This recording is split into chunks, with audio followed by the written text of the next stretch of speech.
Athlete Nation. Welcome to another episode of the premier podcast in strength and conditioning.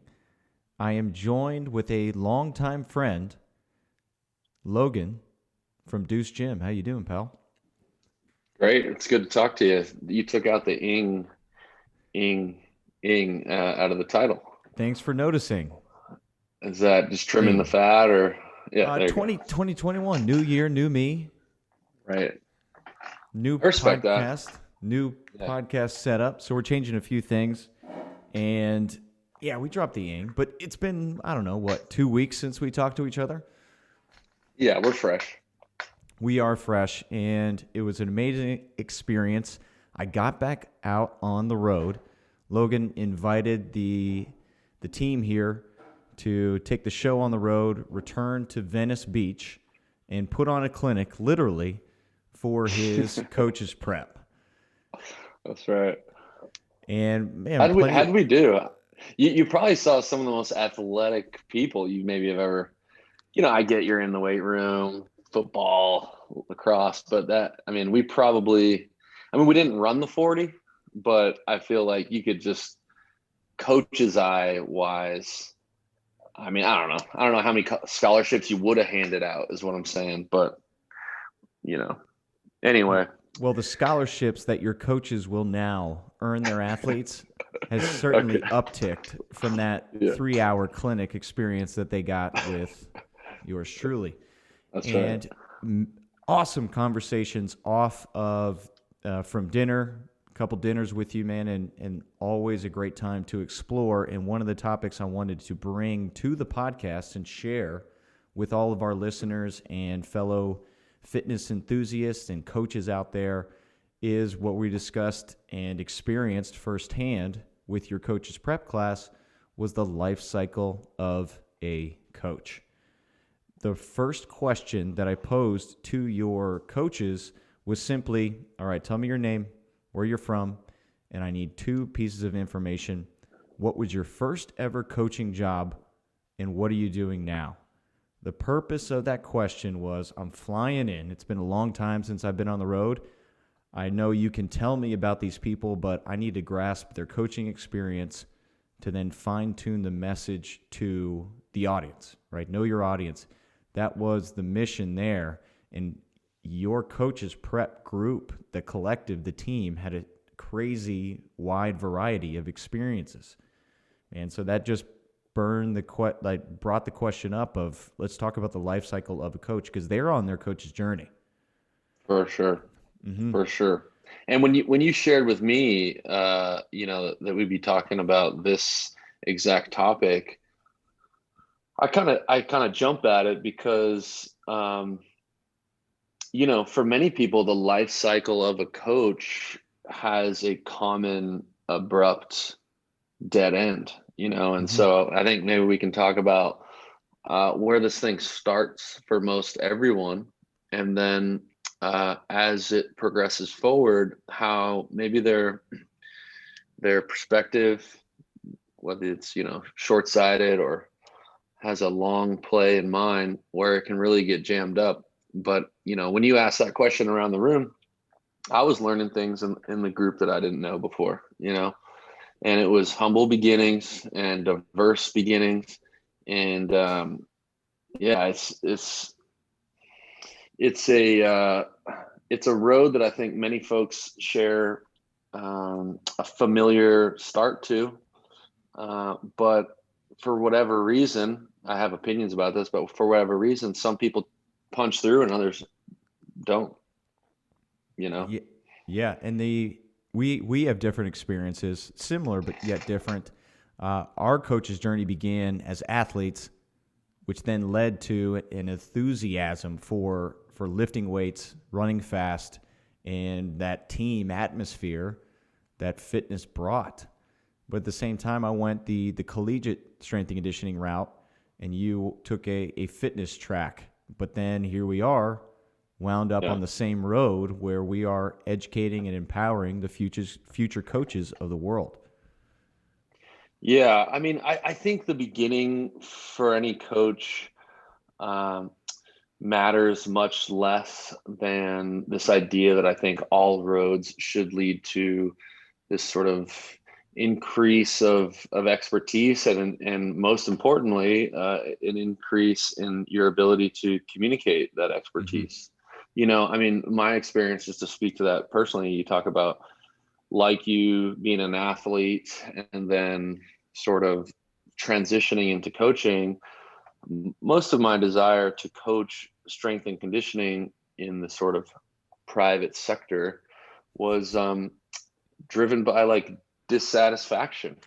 You know, I mean, I sort of observed like a weird dynamic in fitness as an industry, and an opportunity to bring what I believed was more of a truth. And I think that truth probably sounded, or the intention was very similar to what you were trying to do in a collegiate weight room, except college has no qualms about the goals there. It's best practices or bust, right? And so I think fitness is this weird place where maybe best practices aren't always rewarded, you know. And so that's how I went that way. But I think we probably share a general ethos that better is better, Mm-hmm. and great training isn't something that we need to like mince words about, overcomplicate, you know, build a genre for the sake of uniqueness, you know. Yeah. Or battle, argue, fight, play Yeah, politics, and a yeah, lot of the unnecessary barriers that a lot of coaches face and then choose to stop doing a career that they love and enjoy because of some form of man-made barrier in there, yeah, despite of the amount of people that they've empowered, taught, or even inspired to become coaches themselves.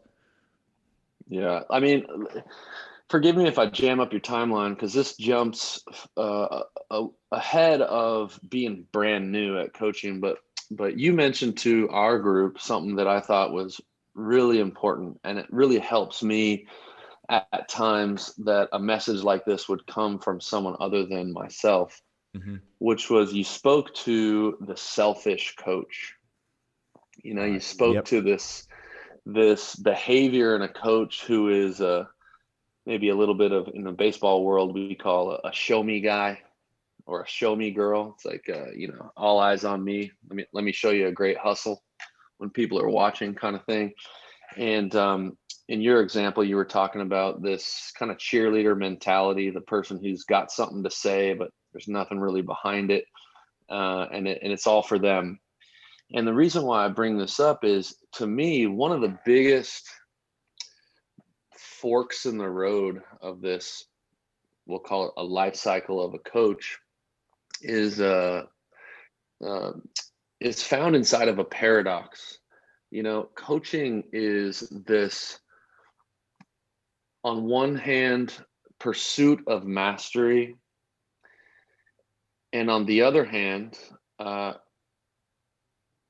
a humility that recognizes that no one cares about your mastery.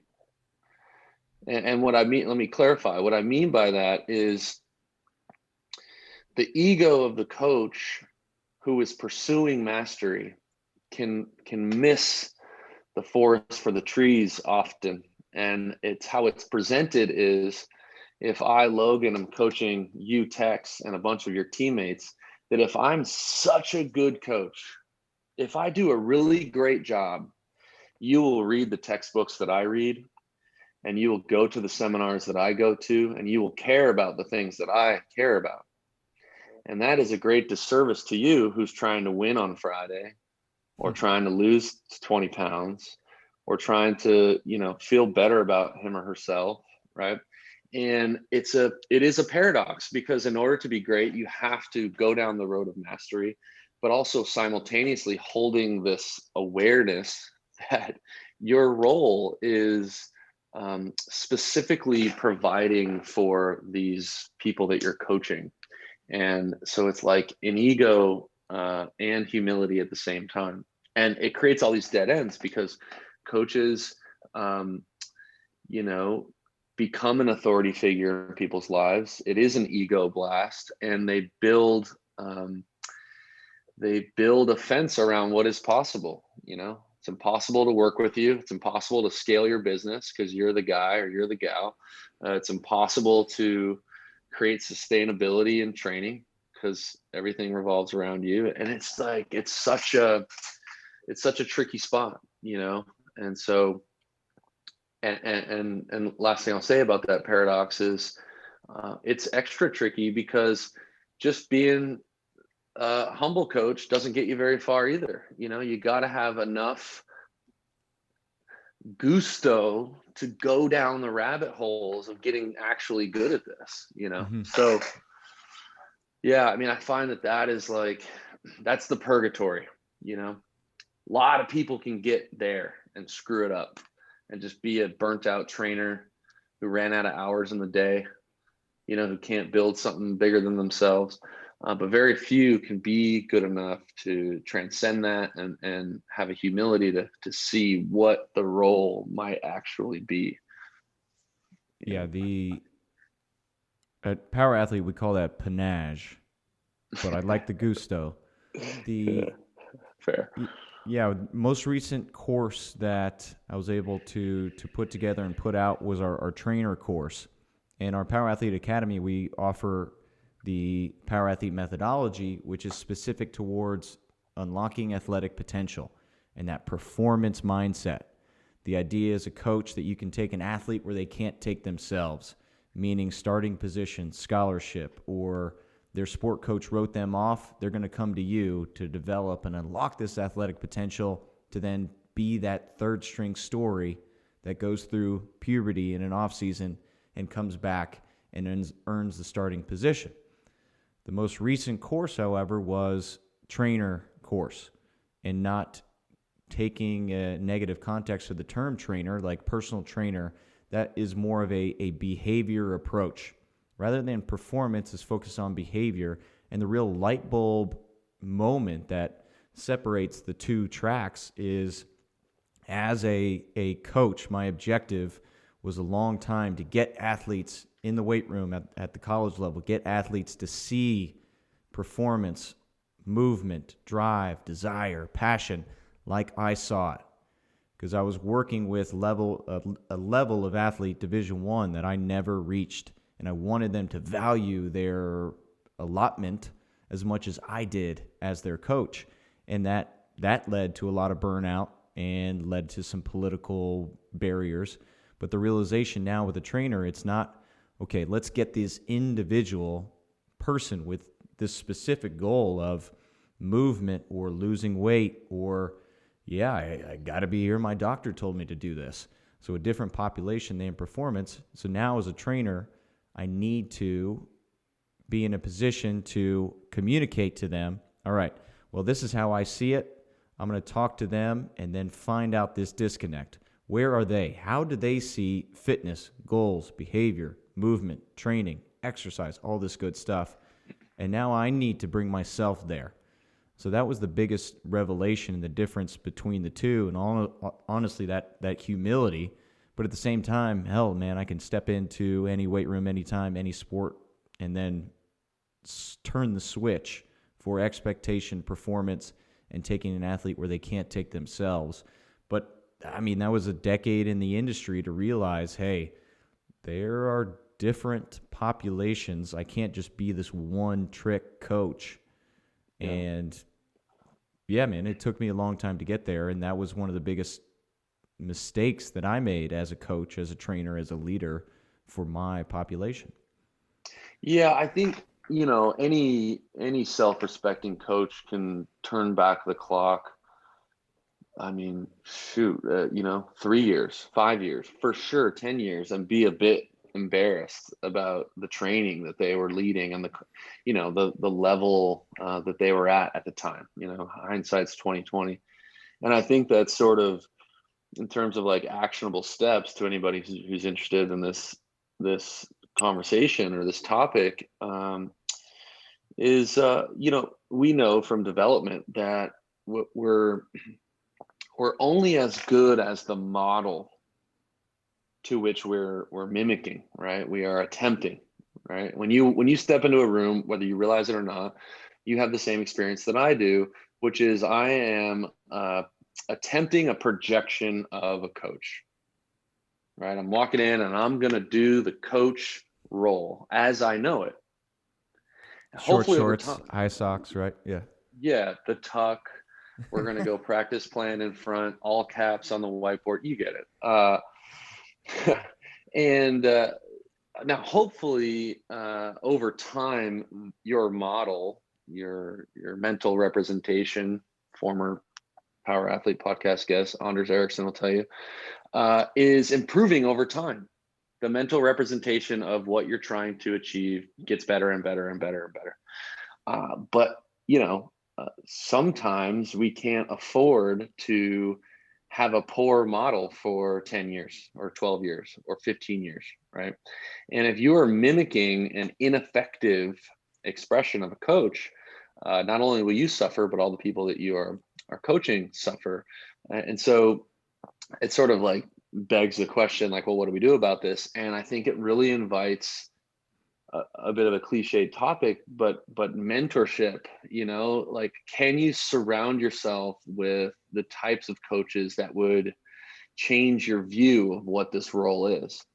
And I say that, which seems obvious, but I can't really underscore it enough, because a lot of our projections today are being created in the information age with the information that we're exposed to, which is highly visual. It's like highly social media driven, et cetera. And so a lot of the projections of any coach listening to this are biased and informed on these sort of like alleged finished product, kind of end state, flashy type expressions of a coach. And I don't, unless I try to invite you over my house and eat dinner with you, I don't understand more of the nuance of how you, Tex, got to be where you are, right? And learn about, what it means to be a great coach includes things that I have not been privy to, right? And, in my world, like the micro gym world, it's just pandemic level gnarly, because the role of coach is an Instagram job, right? Mm-hmm.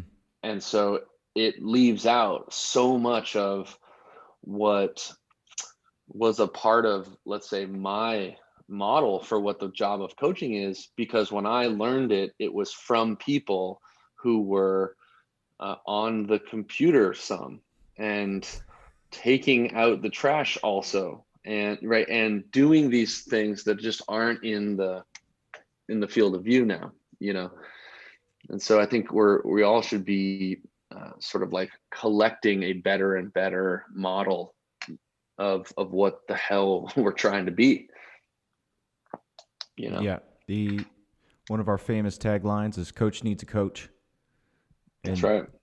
encouraging other people, especially within the Power Athlete Block 1 Coach Network, to go out, get your CSCS, take coaches prep, expose yourself to different coaching experiences, different athletes' goals, different levels, whether it's really high at the professional level or combine, down to the middle school movement, fitness, physical education realm, and aim to see the connections that we teach within our methodology. How we accomplish that is through principles, and I know we align views in that respect. And in terms of the life cycle of a coach, I saw this often at the college level, where the life cycle begins for a lot of coaches is at the programming level. So they start to write workouts. They start to write these beautiful spreadsheet programs that then they hand up to their Coach Turleys of the world and ask them for feedback, even though no athlete will ever actually try on that program. And that's the interesting thing, and how we attack that through a principle-based approach of strength and conditioning is not denying the programming, but teaching programming through biological laws. So overload, reversibility, and things that we can't deny but are expressed through a training program. And that was a lot of the stuff that we teach in the methodology was my battle for how coaches were trained and prepared and educated at the college level, master's degree individuals who then are taking internships and receiving poor mentorship from college coaches, mostly because they're burnt out. Their time is short. They want to get the hell out of there and spend time with their families. And they got some kid that's very hungry, has nothing, but wants just simple feedback on a workout or a training program. And the system's broken, dude. Yeah. And I think, I got to be careful to say something like it's true and it's just my opinion, but I'm interested in your thoughts on this, because that is a great point about this programming heavy emphasis. There's some naturally occurring reasons why that shows up that you mentioned. People are short on time. It's hard to get real life reps. And then you borrow from the functional fitness world, this obsession on the programming. Even saying that word comes with a little bit of vomit in the back of my throat, because there's this obsession about the programming that is best. You guys made famous That's still going on? It's still going on, dude. It's not outlaw anymore, by the way. That's going to get you there. It's something else. Yeah. Believe it or not. Extreme outlaw? Yeah. Or what's like a frontier outlaw? I guess outlaw is the frontier version of a crook criminal. Yeah, it's just more is better is the main thing. It's not. Yeah, you getting hurt on that program. It's not you. Yeah, no, that's Or right. it's not the program. It's you. Yeah. That community had a whole era. I'm going on a tangent here, but there was a whole era where volume is what won. So you just have a stable of athletes. It's kind of like the Chinese approach, right? It's like you just have 1,000 athletes, and then if they die, they die. But the one or two that survive the training end up winning. So I think we've moved past that, but there's still an obsession with this programming focus. And to your point, here's the part that I'm a little bit nervous about saying as a truth, but for me, I think this is partly what's happening, is that when you put the X's and O's of training on a pedestal, it can be a bit of a defense mechanism, right? Because as a coach, if it's all about finding the right matrix, then there's not a lot of responsibility on the individual who's in front of the room. Mm-hmm. And I think you would agree. I'm interested in your thought. I have this firm belief, and I realize that I'm telling this to a person who is passionate about training and teaches people all around the world how to write a great program. And this isn't that hard. It's not that hard. It doesn't need to be that hard. It doesn't need to be that complicated. And for 99.999% of people that you will ever train, they will arrive at 99.99999% of their peak potential they never thought that they would ever realize on this earth, with training that is not that specific. It's just not that difficult. You don't need to take into account their astrological sign, and if they're left-handed or right-handed, and if they live in a 2-story house or a 1-story house, and it's just, I think it's a distraction, and it's a distraction to your ability to be the person in the room and to captivate change, and basically do what we describe as setting a standard, communicating that standard, and then bringing people closer to the standard. It's coaching on the floor. And as long as we put this programming thing on a pedestal, you have people who can recite to you, mobility WOD, or the supple leopard, or they can recite to you super training, but they cannot evoke change in a person. And it's crazy. I mean, there are thousands and thousands and thousands more coaches today that know more information than any coach has ever known. 30 years ago. but where's all the fitness at? Where's all the strength at? Where's all the speed at? You It, know? I 100% agree. And that why we are here is to take people where they can't take themselves, whether that is with the behavior or getting them to have a level self-esteem in which they can take coaching, they can take criticism and then apply it to themselves to get better. I mean, it is the definition of a selfish coach saying this is the perfect program, go ahead and apply it.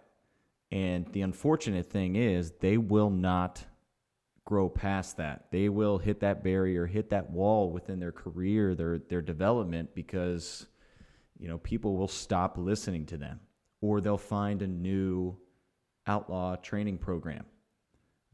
So it is an unfortunate, and man, we see it at different ranks, not just the functional fitness realm. I imagine it hits all fitness communities, as probably other careers that I have no experience in.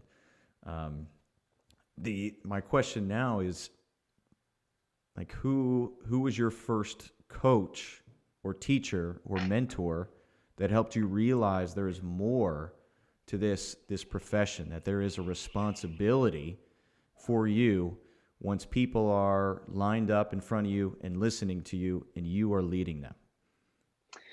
Yeah, I mean, in the gym, I felt like I kept winning the lottery. So I played baseball at the University of San Diego, where we had head strength coaches like you mentioned Shannon Turley, who went on to champion the sports performance program at Stanford. Pure technician, culture guy, systems guy, brilliant mind. NCAA strength coach of the year twice, I think.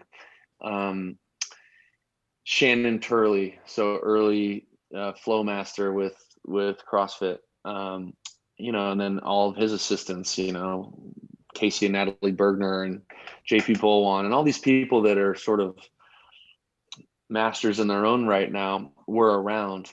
But if I'm being honest with you, the context there, and you can relate to this at the NCAA level, is I'm in this room for 55 minutes to get bigger, faster, stronger, so I can go do the thing that matters. And so there wasn't a lot of, in the moment, sort of inspiration beyond. Of course, years later, you come back around and then you have the coffees and you share the conversations that do that. But the first person that really changed my perspective to your question about training and what how expansive it is when I came up to Los Angeles to get into the gym business, I was told to intern with a guy by the name of Andy Petronic, who's a former Marine, Eco Challenge athlete. He opened like the 9th CrossFit affiliate ever. And it was there that I was introduced to a worldview that stays with me today. Now, I got to say that this has a bias towards maybe fitness and a bias towards business, but he was so clear in the marketplace about this idea that training is free.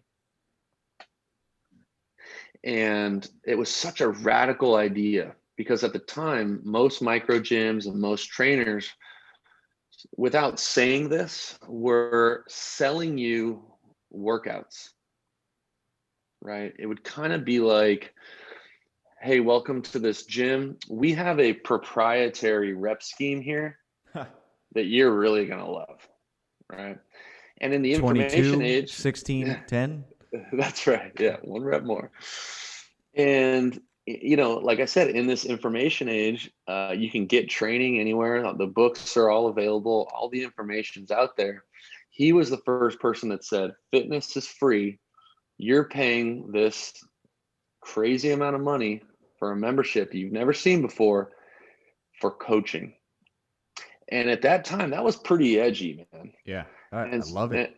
Still. Yeah. And so we look every single person in the face at Deuce Gym and try to make that paradigm shift, which is you think you're coming here for hard workouts.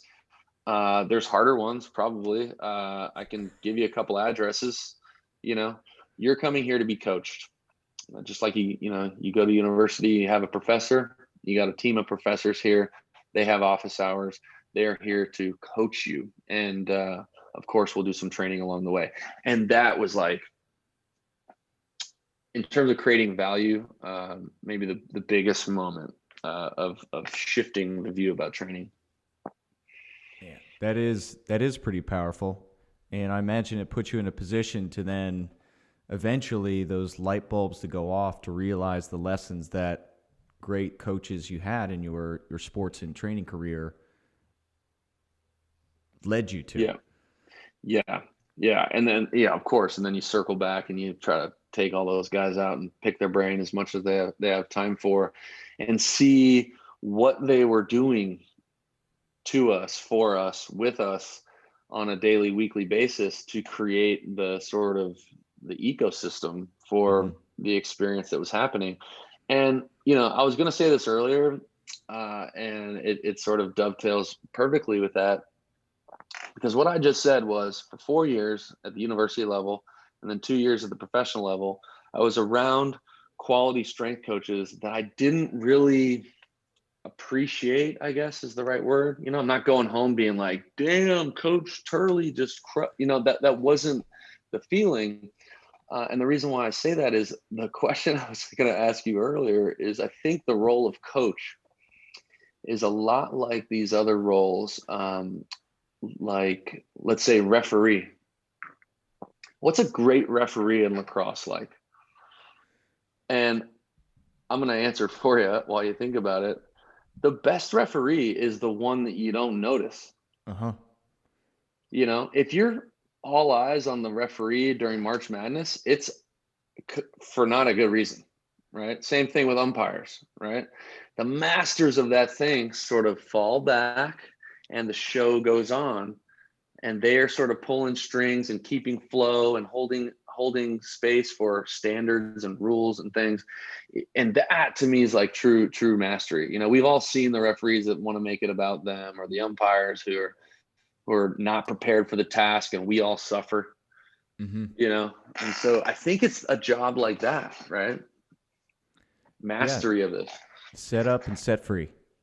And the why I appreciate a coach's journey is you hopefully run into coaches that are the opposite of that really are over the top and jump out and just make you cringe a little bit, in that, oh, that's how you do it. Oh, okay. But then have enough wherewithal to have another coach in your journey that, okay, yeah, he says that's no bueno, here's why, and has a purpose behind it.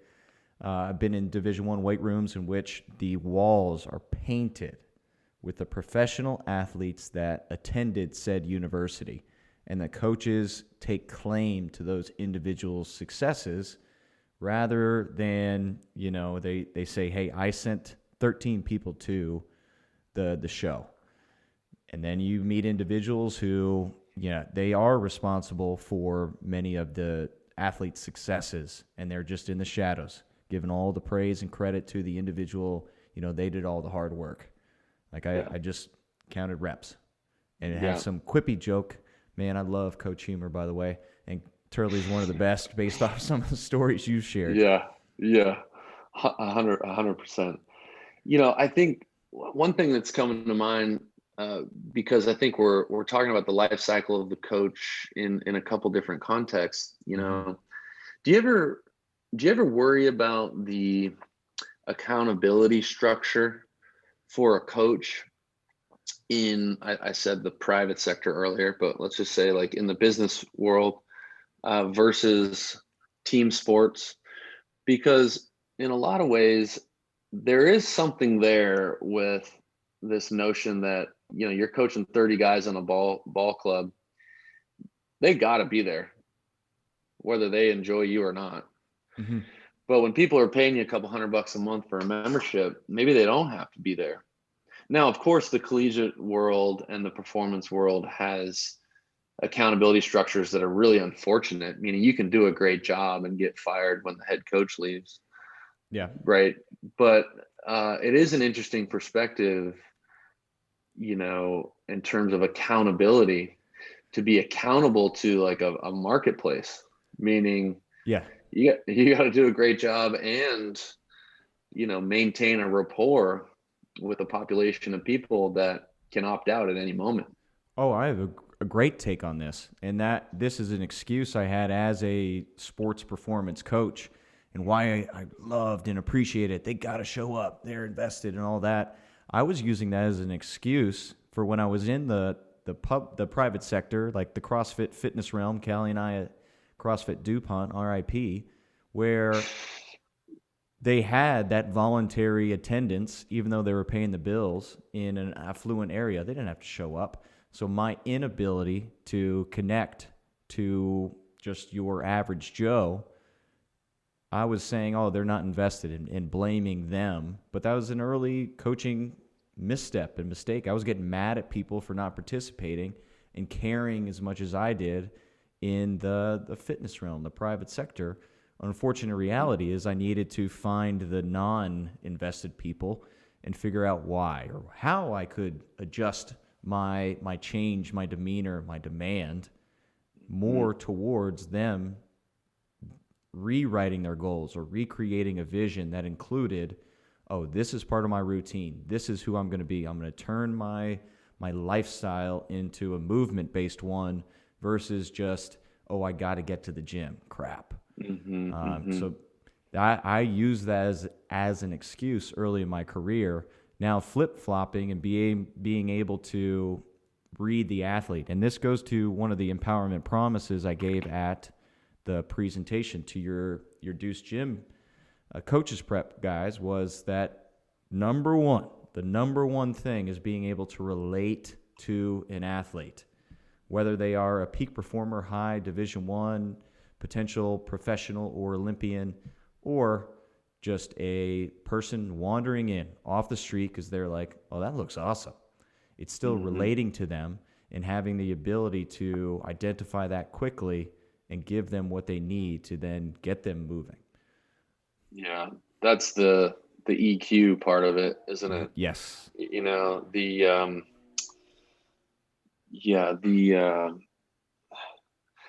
rigorous kind of nature of business is tough, and I think that we got to be careful. I think sometimes I'll mention that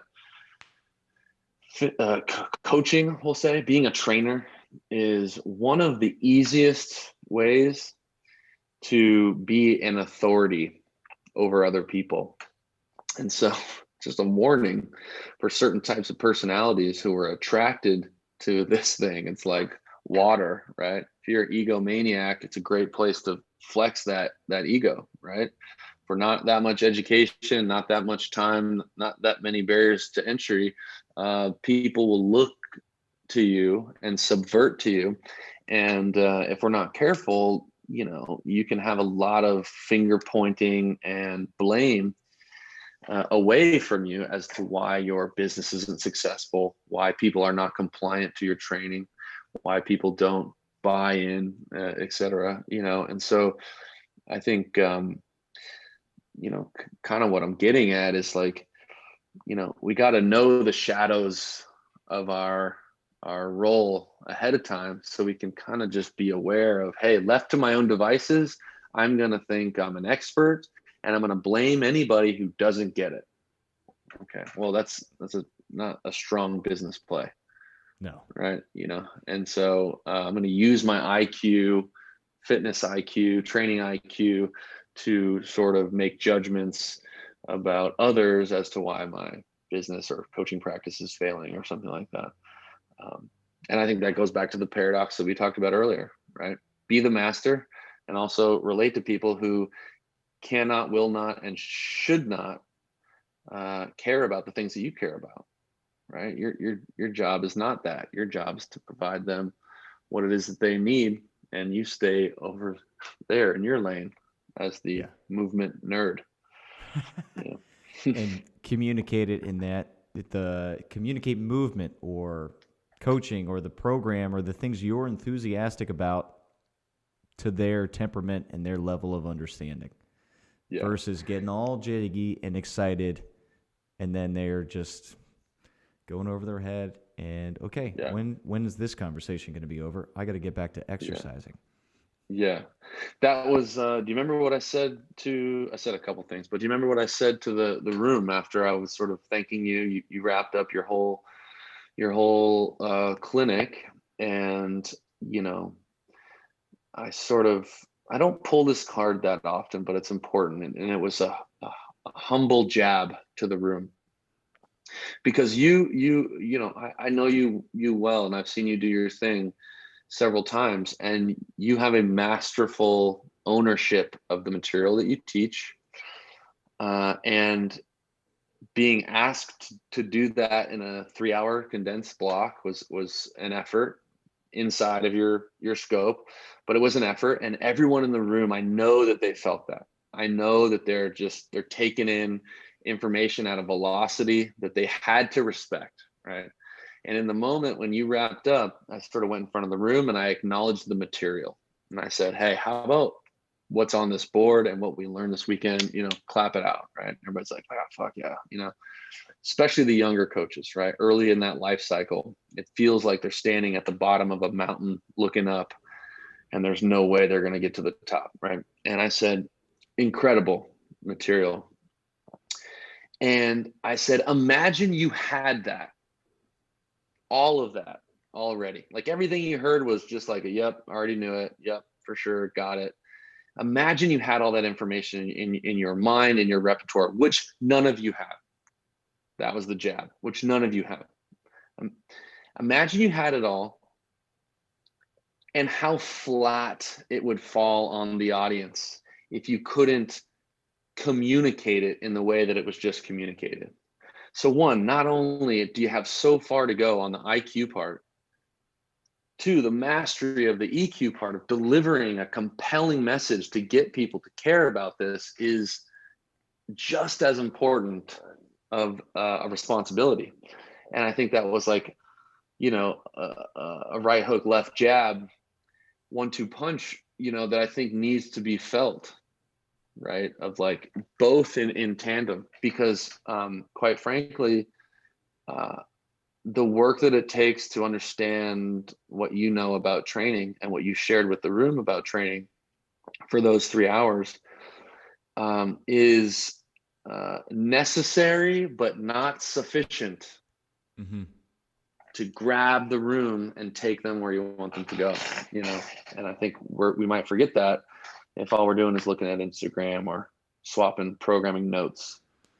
Yeah, and I'll say this: I'll give all credit to two guys. Number one, Wellborn, for the opportunity, and two, my mentor, hands down, and gentleman I did a 4-month apprenticeship with that is impossible to replicate with the world-class athletes that we were working with and the highest level military individuals he was working with, but Rafael Ruiz.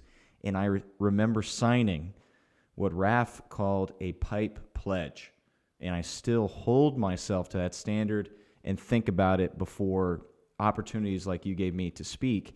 And simple pipe pledge: presence, intelligence quotient, professionalism, and emotional quotient. And that being able to relate to the athletes and ability to recognize and lead the mental and emotional state of not only the individual and a team, and the command of an athlete or a team's psychology of discomfort. Like, that has nothing to do with writing a program, sets and reps, and any of that, but choosing the right loads to drive the emotional response of an individual. Because when the literal bullets start flying, or they're on the platform at the pool of the 2016 Olympics, or, just the opportunity to step up to the plate at their high school baseball game, all of that is real. So you're preparing for that emotional response, and I have to model that as a coach. I have to find the right words to twist and to jab in a respectful way that then prepare them for the person who means it across the dugout. So all of these tools I was able to absorb from Ruiz, but then this reverberation of coaching and performance. It's now, I signed that pledge. It's my responsibility that every person, coach, athlete, anyone that I work with, is to essentially have them sign that pledge just through me, not as literally pen to paper. Like I was signing my soul over to the Ruiz. I laugh that he was the League of Shadows, right? When freaking Batman Begins, Bruce Wayne gave it all up to go train with Liam Neeson. Very representative. I went to Ruiz because my career at the collegiate level hit a glass ceiling. People were getting promotions that I felt should not have above me, or opportunities, or people were giving jobs away at different colleges that I was honestly in my opinion, the perfect candidate for, getting passed up. So hit this ceiling and just threw it all away to make no money to go learn and essentially turn professional as a coach. And he put me through the ringer, but came out on the other end. And that's basically what I do with any blog, podcast, clinic, teaching. And there's still things that I need to figure out. As I mentioned, humbling myself to your group of understanding the sport coach. So going back to that world and working with amateur sport coaches to see the biases, how they communicate, the things they should not do, or that we would, fire them if they were working under us, but now I got to work under them. So really just now trying to further understand this communication up, down, around different realms, but still related to a passion, which is movement and sport. And finding ways to then turn it into content, communication, and education for parents, coaches, teachers out there, so that they can empower their kids, their youth, their athletes in some shape or form. And bottom line, all this to say, hey, guys, just squat toes forward. Trust me. I'll go through the ringer. You just squat toes forward. That's right. Yeah, when you shared that you were taking on the challenge of coaching the youth lacrosse team, it didn't surprise me. It's like that's kind of challenging the edge of communication. That it's like an endless thing that we need to keep pursuing, and for some people it is putting them in front of the room, coaching other coaches. Talk about a life cycle of a coach.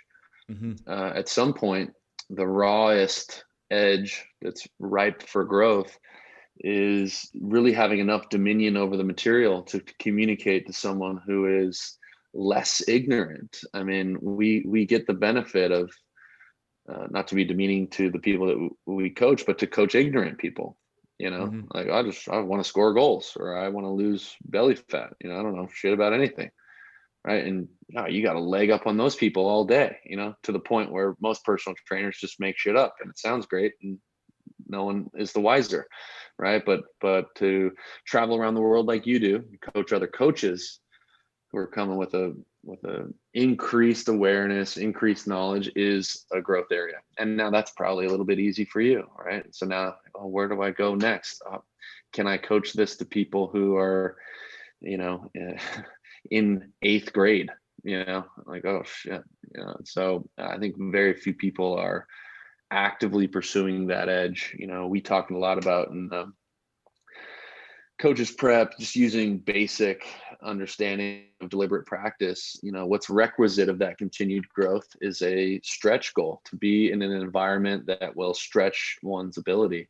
And there are so many coaches, frankly, just because of circumstance, that are listening to this right now, that are accumulating reps for sure, more hours. They'll do thousands of hours this year and not get better, because those hours, the environment that they're in, is not one that is stretching their ability. And there's an assumption there. Every longtime personal trainer can't wait to tell you they've been doing it for 25 years. But yep. The same thing is true for that profession. That is true that we know in the literature about surgeons and other high skill craft professions, is unless we intervene with environments of development, we actually get worse over time. And just because you're coaching the 7 a.m. GPP class one more time doesn't mean you're getting better at it, in the same way that your driving didn't get any better this year, or your handwriting, or any of these other things that we do in a non-developmental way, And so, if anything, we started this conversation talking about improving your model for what is this projection of coaching. And you're listening to an individual like Tex, who is seeking out an edge of communication in youth sport, because quite frankly, flying to Venice on a Saturday to teach other motivated coaches about fitness is so far in your back pocket, that you got to grow in other ways, Yeah, but it's still fun. It's still fun for sure. I just commend you for choosing environments that are going to move your capacity outward, Well, I'm not the only one on this call that does that. Well, We discussed some opportunities you're creating for a lot of individuals out there. What outside of the coach's prep, outside of the Deuce Gym experience, are you creating for others getting into the fitness industry? Well, yeah, fitness wise, the newest thing is we've built a 501c3 nonprofit to address folks affected by the criminal justice system, basically incarcerated folks or formerly incarcerated folks, the homeless, and those who are in recovery for substance abuse. And there are some overlap there, but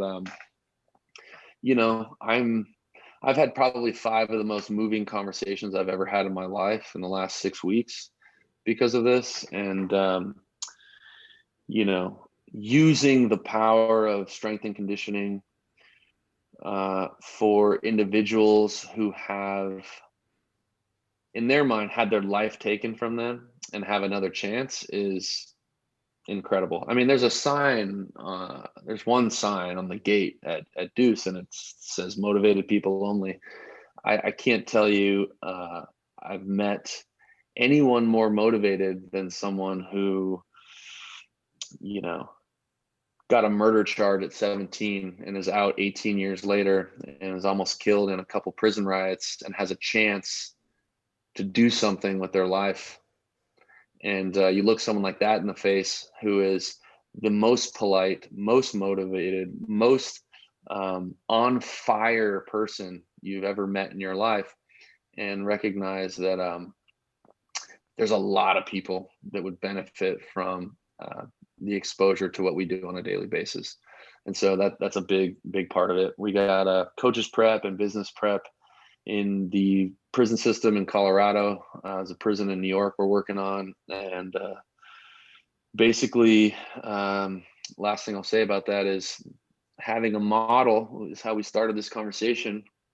A lot of the guys I talk to who have been in prison for more than a decade tell me if they knew that they could be someone like Campbell Lillard or Tony Dam, did a 10-year sentence or longer, could get out into the world and be a professional strength coach and make money and live in a house and drive a car and be under the barbell, they would have that person in a poster in their cell, but they don't think that that's a thing. And so we are, through mentorship, developing that model for people who are, in my opinion, the most motivated people I've ever met. People helping people. That's Powerful right. stuff. That's right. Yeah, man. Yeah. Well, How you Logan, feeling? I feel great. We covered a lot of bases, and that's the beauty of the fitness industry. There is infinite possibility. There is no one route to find success, whether it's your own gym, your own small business, your own virtual training, programming, or hell, all the creative and fun stuff that Deuce and Power Athlete have put out into the world. Hell, man, we know both of our teams are just getting started. So that's right. Thank you for your time, brother. Dude, thank you. What do people need to know if they want to check out Coach's Prep? if they want to see your social. You are the king of social media after all. Yeah. So deucegym.com. If you do /university, that's where all the online education's at. The Hold the Standard Summit is back live. LA and Barcelona, that was postponed last year. So a lot of ways to get, some education, either remotely or in person. And you can find me at Functional Coach on Instagram and Twitter. Boom. And there you have it, Dude. Power Athlete Nation. Thanks to Logan, and happy Thank you. Opening Day Eve. Dude, that's right. Baseball, thank God. Real sports. We're gonna be all right. Yeah. We're gonna make it. As long as the Astros make the playoffs, I'll be a happy man. So They're still in the league, or what? There's not a banning or a shunning or what? no. Punishment? No. Carlos Beltran, the ringleader, he lost his job as the Mets manager. So they took care of business. Oh, they got it. Okay, cool. Yeah. I wonder if the team is gonna hit above the Mendoza line just as a unit. I mean, well, we'll see. I'll be in the stands because fans are coming back. This is Texas after all. That's right. That's right. I'll tell you this, as someone who used to try to do that for work, a big part of it is that, the pitcher can throw whatever pitch they want, which is the hell of it, man. But, if you know what's coming, it's just a different sport. Anyway, I wish you guys the best of luck this year. You're right. I agree. You still got to hit the ball. Good point, Logan. Thank you very much for supporting the Houston Astros in the 2017 World Series, which still counts, my friend. Okay. Asterisks. Astros. That's right. That's right. Dude, right. This was awesome. Thank you. Thank you, dude. We'll talk soon. Ain't no way I'm going back. I'm a loaded freight train and I'm right on track.